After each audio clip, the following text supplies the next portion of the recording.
धन्यवाद। Next Shri Sanjay Singh, 20 minutes. धन्यवाद मान्यवर, आपने महामहिम राष्ट्रपति जी के अभिभाषण पर मुझे अपनी बात कहने का मौका दिया। मान्यवर, पूरे आदर और सम्मान के साथ, महामहिम राष्ट्रपति जी के प्रति पूरे आदर और सम्मान के साथ कुछ असहमति के बिंदु हैं जो आपके सामने मैं रखना चाहता हूं। यहां पर सबका साथ, सबका विकास, सबका विश्वास, सबका प्रयास, इसका जिक्र हुआ। सरकार और भारत के प्रधानमंत्री बार बार इस बात को कहते हैं, लेकिन इस देश के अंदर जो घटित हो रहा है वो बहुत विचलित करने वाला है मान्यवर। अभी दिग्विजय सिंह जी ने जिक्र किया कि 30 जनवरी को हम लोगों ने राष्ट्रपिता महात्मा गांधी जी की पुण्यतिथि मनाई और उस दिन तमाम वीडियो, उनके पुराने वीडियो, पुराने स्पीचेस, पुराने तमाम उनकी बातें सोशल मीडिया पे वायरल हुई मान्यवर। और उसी बीच एक तस्वीर वायरल हुई। वो तस्वीर थी उन हत्यारों की जो अदालत में बैठ के हंस रहे थे, उस जमाने की तस्वीर, जिसमें नाथूराम गोडसे भी था और उसके साथ तमाम और लोग थे, हंस रहे थे, उनके मन में कोई चिंता नहीं थी। आप कह रहे हैं गांधी जी की हत्या से आरएसएस का कोई लेना देना नहीं, तो मैं आपसे कहना चाहता हूं कि आइए हम सब लोग मिलकर उस विचारधारा की हत्या करें जिस विचारधारा ने गांधी की हत्या की। उस विचारधारा की हत्या करें मानव, जिस विचारधारा ने हमारे राष्ट्रपिता महात्मा गांधी को, अहिंसा के पुजारी को हमसे छीना। लेकिन दुर्भाग्य से ऐसा नहीं हो रहा है। देश में तमाम घटनाएं हो रही हैं। पिछले दिनों बरेली में एक चर्च के सामने हंगामा किया गया, हनुमान चालीसा पढ़ा गया। लखनऊ के अंदर एक चर्च के सामने, वहां पर हंगामा किया गया, हनुमान चालीसा पढ़ा गया। क्या बजरंगबली जी ने आपसे कहा है कि चर्च में जाके हनुमान चालीसा पढ़ो? क्या भगवान श्री राम ने आपसे कहा है कि मस्जिद के सामने जाके रामचरितमानस का पाठ करो?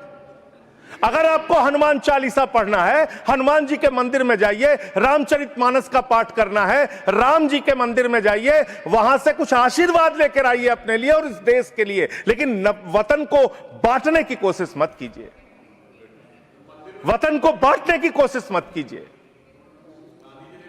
मान्यवर, ये मंदिर, ये मस्जिद, ये शिवालय की जिद में वतन ही ना होगा तो क्या बांटिएगा? ये कब तक मजहबी नशा बांटिएगा? ये मंदिर, ये मस्जिद, शिवालय की जिद में वतन ही ना होगा तो क्या बांटिएगा? आप इस देश को बांटने का काम कर रहे हैं। एक विचलित करने वाला वीडियो उस दौरान आया मान्यवर।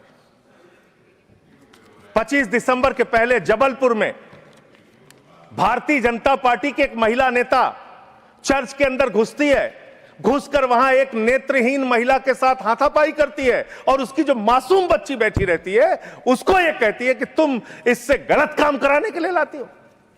ऐसा समाज आप बना रहे हैं, ऐसा हिंदुस्तान बना रहे हैं। पूरी दुनिया में आप ऐसे विश्वगुरु बनेंगे। आज ऑस्ट्रेलिया में, इंग्लैंड में, यूएस में, न्यूजीलैंड में, दुनिया के अलग अलग देशों में जो लोग भारतीय रहते हैं उनको कितनी शर्मिंदगी महसूस करनी पड़ती होगी कि आप उनके धार्मिक मान्यताओं के हिसाब से उनको यहां पे पूजा अर्चना, इबादत, प्रेयर नहीं करने दे रहे हैं। यह हो रहा है मान्यवर इस देश के अंदर। इसलिए नफरत की राजनीति को पहले मारना होगा और आपकी नफरत की राजनीति रुक नहीं रही है, वो असीमित है, उसकी कोई सीमा नहीं है। पहले हिंदू को मुसलमान से लड़ाओ, फिर हिंदू को सिख से लड़ाओ, फिर हिंदू को ईसाई से लड़ाओ, फिर हिंदू को हिंदू से लड़ाओ, जाट को गैर जाट से लड़ाओ, मराठा को गैर मराठा से लड़ाओ, दलित, पिछड़े, सवर्ण को आपस में लड़ाओ। अभी आप एक बिल लेके आए, उस बिल के बारे में सुप्रीम कोर्ट ने कह के रोक लगा दिया कि यह बिल तो अस्पष्ट है, इसमें कोई स्पष्टता नहीं है इस बिल में।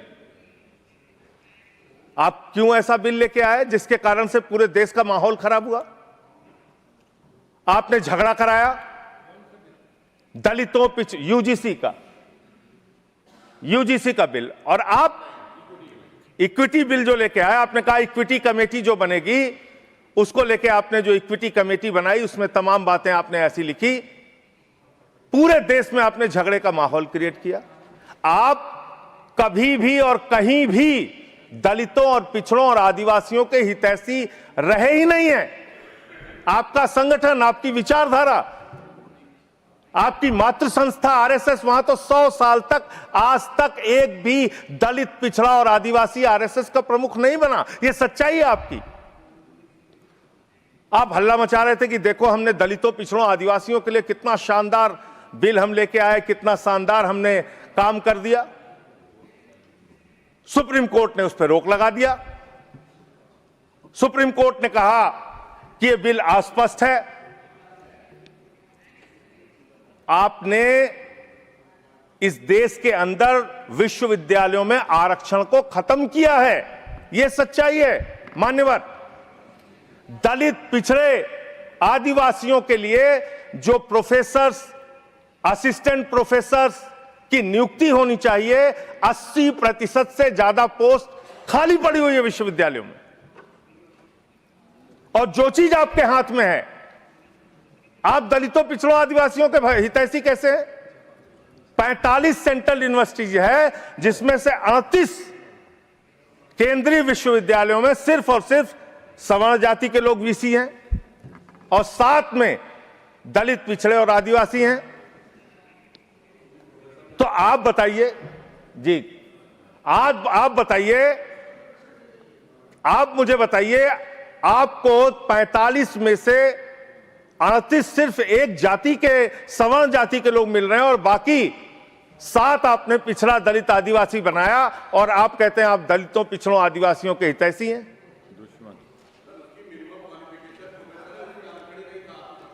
किसमें?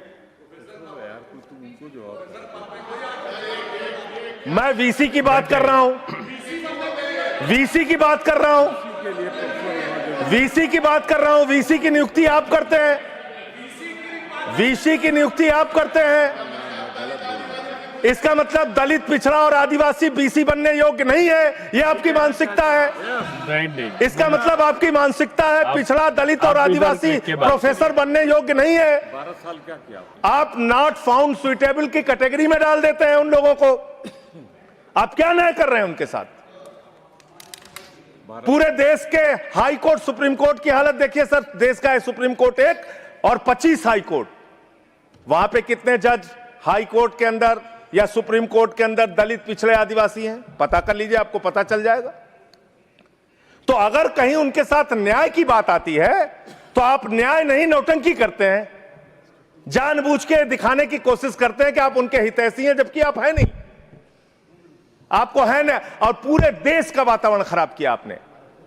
मैं इस सदन के अंदर आपके माध्यम से सरकार को प्रस्ताव देना चाहता हूं, अगर आपकी नीयत साफ है तो हर विश्वविद्यालय में 2 तरह की कमेटी बनाइए। एक जो सिर्फ और सिर्फ कास्ट डिस्क्रिमिनेशन को देखे, यानी कि जाति के आधार पर भेदभाव को देखे, और दूसरी कमेटी आप वहां पर बनाइए जिसमें कि हर प्रकार के भेदभाव को आप कवर कीजिए। कोई झगड़ा ही नहीं होता। भाषा के आधार पर भेद, लिंग के आधार पर भेद, किसी भी प्रकार का भेद, उसको देखने के लिए एक कमेटी बनाते और जाति के आधार पर हो रहे भेद को देखने के लिए एक कमेटी बनाते। कोई झगड़ा ही नहीं होना था। आपने जानबूझ के झगड़ा कराया। दूसरी बात मान्यवर, अभी मैं पिछले दिनों एक पदयात्रा कर रहा था मिर्जापुर से लेकर काशी तक, और उस दौरान काशी के अंदर मंदिरों को तोड़ने का मामला सामने आया। मणिकर्णिका घाट को तोड़ा गया मान्यवर, मणि को तोड़ दिया गया। माता अहिल्याबाई होलकर जी की प्रतिमा को तोड़ दिया गया। और वो वीडियो मैंने ट्वीट कर दिया तो मेरे ऊपर उल्टा मुकदमा लिख लिया गया। कितना मुकदमा लिखेंगे आप? आप लिखिए मुकदमा मेरे ऊपर। मान लीजिए मैं झूठ बोल रहा हूं, आपकी पार्टी की नेता सुमित्रा महाजन जी, उन्होंने कहा कि माता अहिल्याबाई होलकर जी की प्रतिमा तोड़ी गई, मणिकर्णिका घाट को तोड़ा गया। आपकी पार्टी के नेता और केंद्र राज्य सरकार के मंत्री रविंद्र जायसवाल, उन्होंने कहा मणिकर्णिका घाट को तोड़ा गया, मंदिरों को तोड़ा गया, माता अहिल्याबाई होलकर जी की प्रतिमा को तोड़ा गया। आप उन पापियों के खिलाफ कार्रवाई करने के बजाय मेरे ऊपर एफआईआर कर रहे हैं। आप ऐसा शब्द मत बोलिए। कौन जिन लोगों ने तोड़ा, मान्यवर, जिन लोगों ने मंदिर तोड़ा, उन गुनहगारों को मैं चाहता हूं, चलिए गुनहगार कह देता हूं, भाषा शैली में चलिए मान्यवर गुनहगार संयम के साथ साथ उन गुनहगारों को जिन्होंने उस पुरातन पवित्र मणिकर्णिका घाट को तोड़ा, माता अहिल्याबाई होलकर जी की प्रतिमा को तोड़ा, कार्रवाई उन पे करने के बजाय आपने मुझ पर एफआईआर कर ली। मैं आपके माध्यम से सरकार से मांग करता हूं, अगर आपने कोई तोड़फोड़ वहां पर नहीं की है, 3 सदस्यों का, और तीनों बीजेपी के रहे, मैं तो कह रहा हूं 3 के तीनों बीजेपी के लेके जाइए आप, 3 सदस्य भेजिए बीजेपी के संसदीय दल के, और वहां पर दिखाइए कि माता अहिल्याबाई होलकर की प्रतिमा है, वहां दिखाइए मणिकर्णिका घाट को नहीं तोड़ा गया है, और फिर जो कार्रवाई आप मेरे ऊपर करना चाहें कीजिए। आपने काशी को बर्बाद करने का एक मन बना लिया है। काशी कॉरिडोर के नाम पे आपने सैकड़ों मंदिर वहां पे तोड़ दिए, वहां पे शिवलिंग लंका थाने में पड़े हुए हैं। यह घटना अगर किसी विपक्ष के राज्य में हुई होती, आप पूरे देश में हंगामा कर देते, फसाद करा देते पूरे देश में। लेकिन आपने वहां मंदिरों को तोड़ा, पवित्र घाटों को तोड़ा।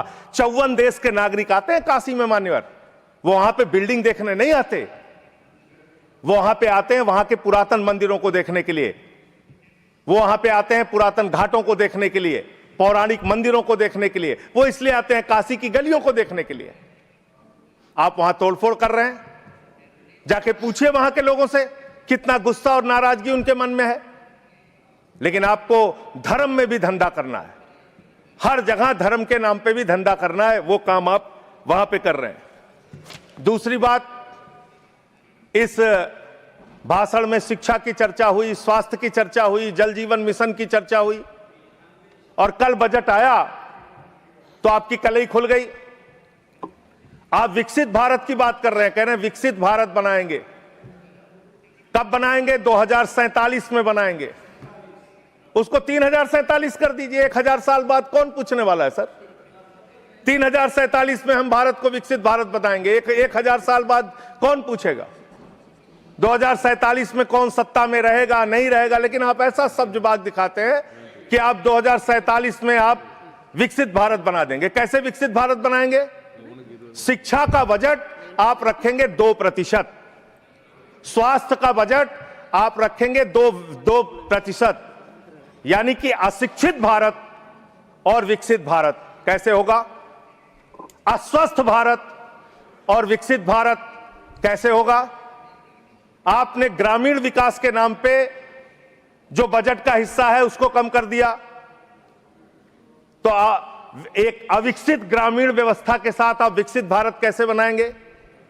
आपने किसानी के लिए, एग्रीकल्चर के लिए जो बजट रखा उसको घटा दिया। आप कैसे करेंगे विकास?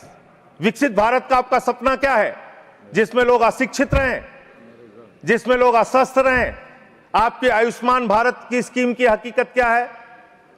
एक ही नंबर पे 9999 नंबर पे 10 लाख से ज्यादा लोगों का रजिस्ट्रेशन हुआ है।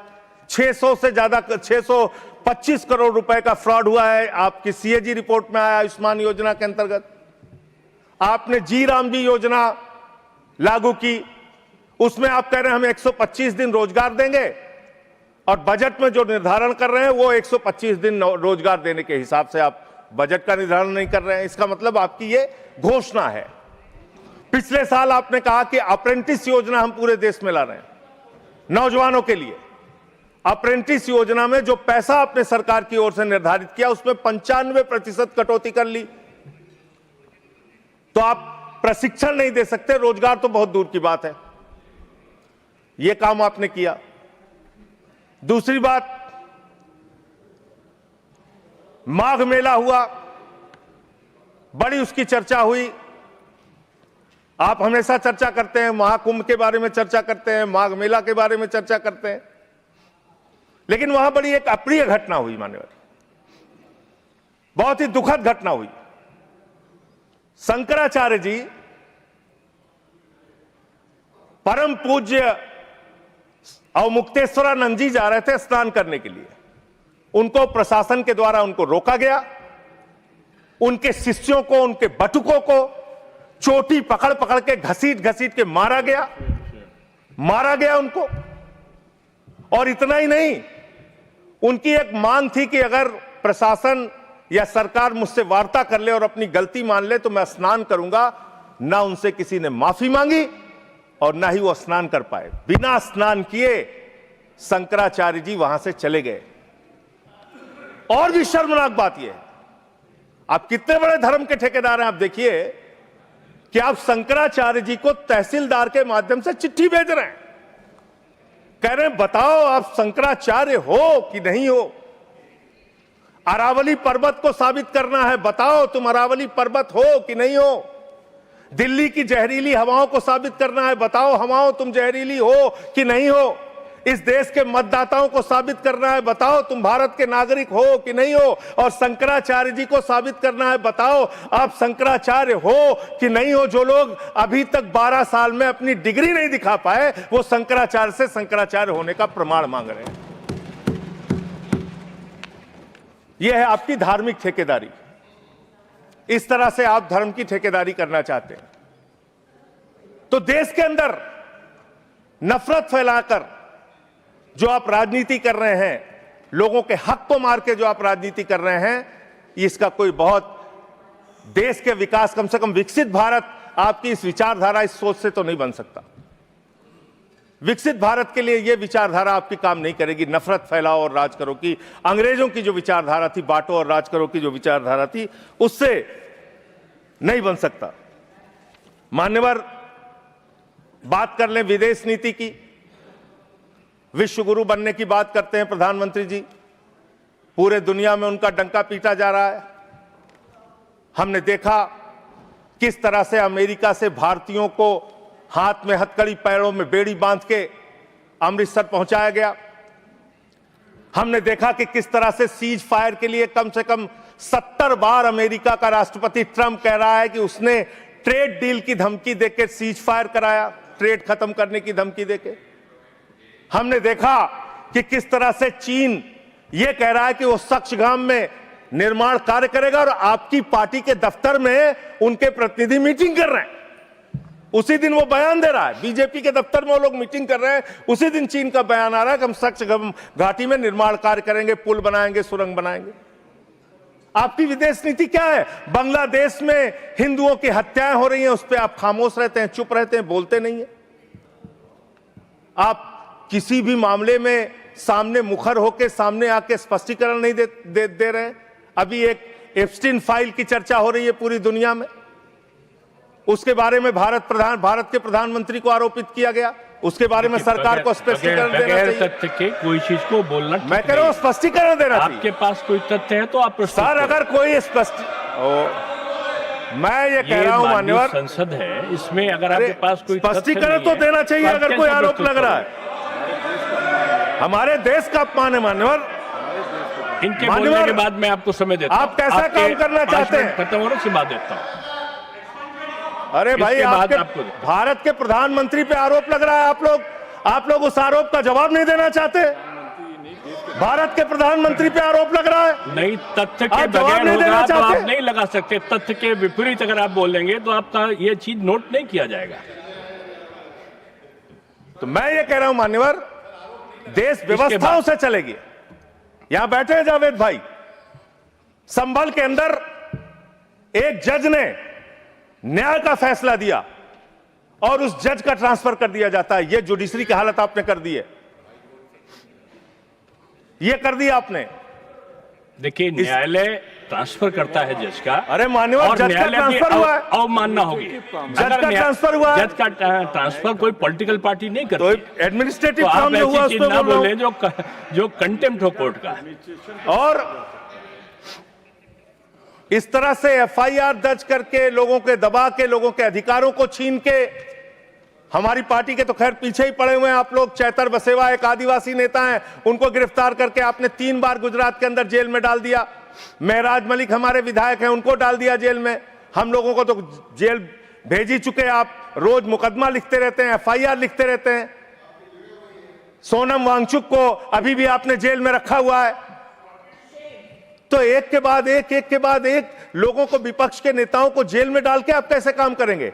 आप पूरे देश में एसआईआर के नाम पे लोगों के वोट काट रहे हैं, एसआईआर के नाम पे लोगों के वोट काट रहे हैं। बस खत्म कर रहा हूं सर, सबको 2-2, 3-3 मिनट मिला है। मैं 1 मिनट में खत्म, 1 मिनट में आधा मिनट। मान्यवर, मैं पार्टी का लीडर हूं, 1 मिनट में खत्म। आधा मिनट पार्टी का लीडर है मान्यवर, एसआईआर के नाम पे आप क्या कर रहे हैं? पूरे देश में करोड़ों लोगों के वोट काट रहे हैं। यूपी की बात अगर मैं कर लूं तो वहां पर आपके ही राज्य निर्वाचन आयोग ने जो चुनाव की सूची बनाई, ग्रामीण चुनाव के लिए, पंचायत चुनाव के लिए और शहरी चुनाव के लिए, उसमें दिखाया 17 करोड़ वोट, और एसआईआर के लिए जो केंद्रीय ज्ञानेश कुमार जी की निगरानी में जो सूची बनी उसमें दिखाया गया 12 करोड़ 55 लाख वोट, 4.5 करोड़ वोट उत्तर प्रदेश में कहां पर उड़ गए? और आप कह रहे हैं हर बूथ पे 200 वोट बनाएंगे तो 3.5 करोड़ वोट आप ऐसे ही बना लेंगे। तो एक बहुत बड़ा फ्रॉड है। एसआईआर में आप नेताजी के परिवार को नोटिस भेज रहे हैं। बस खत्म कर रहा हूं मान्यवर, एसआईआर में आप नेताजी सुभाष चंद्र बोस के परिवार को नोटिस भेज रहे हैं, नोबेल पुरस्कार विजेता अमर्त्य सेन को नोटिस भेज रहे हैं, पूर्व एडमिरल को नोटिस भेज रहे हैं। अब कैसा एसआईआर करा रहे हैं? ये एसआईआर नहीं है, चुनावी घोटाला है। मैं कहना चाहता हूं। बहुत बहुत धन्यवाद। सुधांशु त्रिवेदी जी, एक मिनट में फाइल का जिक्र हुआ, एक विकृत यौन मानसिकता के सजाए याफ्ता अपराधी का जिक्र इस संसद के पावन पटल के ऊपर करना इनकी विकृत और विक्षिप्त मानसिकता का प्रतीक है। सर, एक बात फैक्ट ऑफ द मैटर ये है, among the millions of emails there is no direct email with prime minister.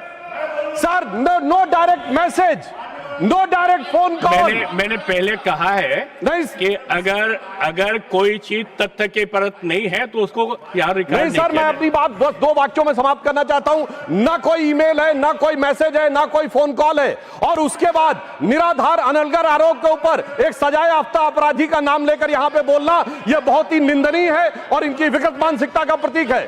और सर, डिपार्टमेंट ऑफ जस्टिस ने भी यह कहा है कि वो फॉल्स और सेंसेशनल आरोप है, और प्रधानमंत्री जी इजराइल में अपनी ऑफिशियल यात्रा पे थे, एक मुलाकात ऑफिशियल है, और उसके बावजूद वहां पर सिर्फ एक ही गायन हुआ, वो था राष्ट्रगान। अगर उसमें नाच गाना इनको नजर आता है, हो सकता है इसे राम मंदिर में नजर आता हो।